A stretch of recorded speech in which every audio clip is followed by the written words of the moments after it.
1:40 থেকে দাঁড়িয়ে দিয়েছি এখন পর্যন্ত। এখন বাজতেছে প্রায় রাত্রে 9টা। কয়টা থেকে আপনি অপেক্ষা করছেন? 1:40 থেকে অপেক্ষা করতেছি, এখন 9:11 বাজতেছে। এখনো আপনি এখনো সম্ভবত আরো 2 ঘন্টা লাগবে তার জন্য। এটা কত টাকার তেল দিচ্ছে আপনাদেরকে? সম্ভবত 500 টাকা করে দিচ্ছে আমার জানার মতে। কিন্তু কিছু অসাধু সুন্দর ড্রাইভার 3-4টা লাইন করে আমাদেরকে ভিতরে ফেলে দিচ্ছে। সমস্যা হলেই যাবেন।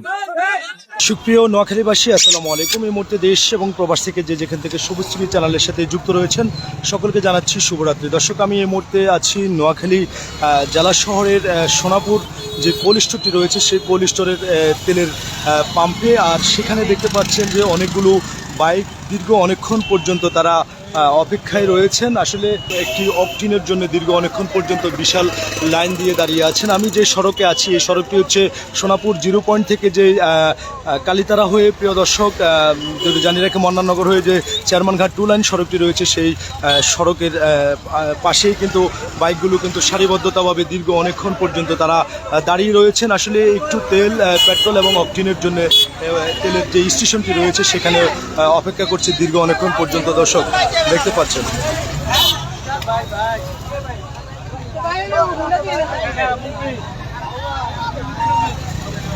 রাখি যে তেলের পাম্প থেকে, কলিস্টোর তেলের পাম্প থেকে একেবারে কালীতারা পর্যন্ত এই লাইনটি কিন্তু গিয়েছে। দেখতে পাচ্ছেন হাজার হাজার মোটর সাইকেল কিন্তু অপেক্ষা করছেন এবং বাইকের চালকেরা কিন্তু বাইকের উপরে দীর্ঘ অনেকক্ষণ পর্যন্ত বসে রয়েছেন। এই মুহূর্তে আপনাদেরকে সরাসরি সবুজ টিভি চ্যানেলের আমরা কথা বলবো একজন বাইকের চালকের সাথে। তিনি আনুমানিক কয়টা থেকে এখানে অপেক্ষা করছেন? ভাই, আপনার নাম?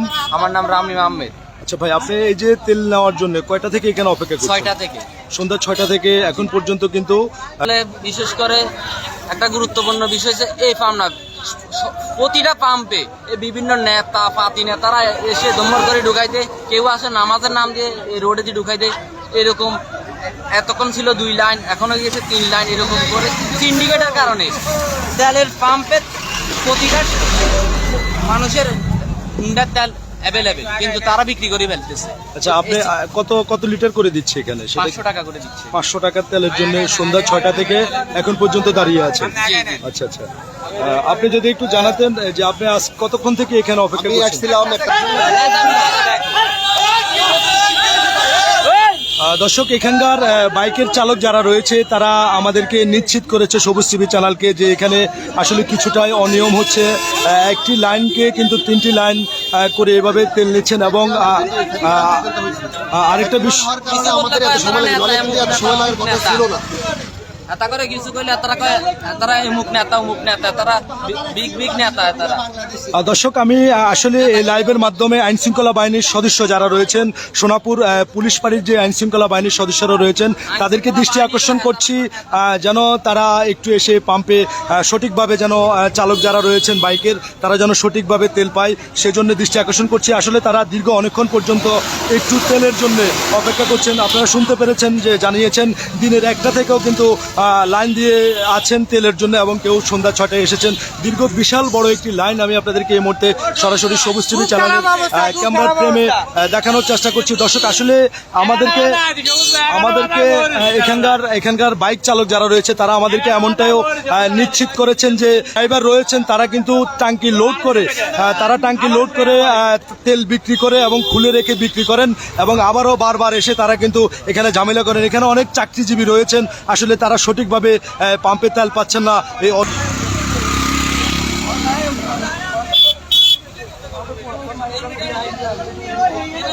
দর্শক, আমি যতটুকু জানতে পেরেছি সেটি হচ্ছে যে এখানে যে বাইকগুলোর কাগজপাতি আপডেট নাই সেই বাইকগুলোতে কিন্তু তেল দেওয়া হচ্ছে না। যে গাড়িগুলোর কাগজপাতি নেই সেগুলো কিন্তু বিভিন্ন অঞ্চল থেকে কিন্তু এসে ভিড় করে এবং তাদের গাড়ির কাগজপাতি আপডেট নাই তারা কিন্তু তেল নিয়ে ট্যাঙ্কি লোড করে আবার তেলকে খুলে রেখে তারা বাজারে 300 টাকা 250 টাকা করে এভাবে বিক্রি করে। এরকম ধরনের আমরা একটি অভিযোগ পেয়েছি। সঠিকভাবে যারা চাকরিজীবী এবং কর্মজীবী তারা কিন্তু তেল পাচ্ছেন না তাদের অনিয়মের কারণে।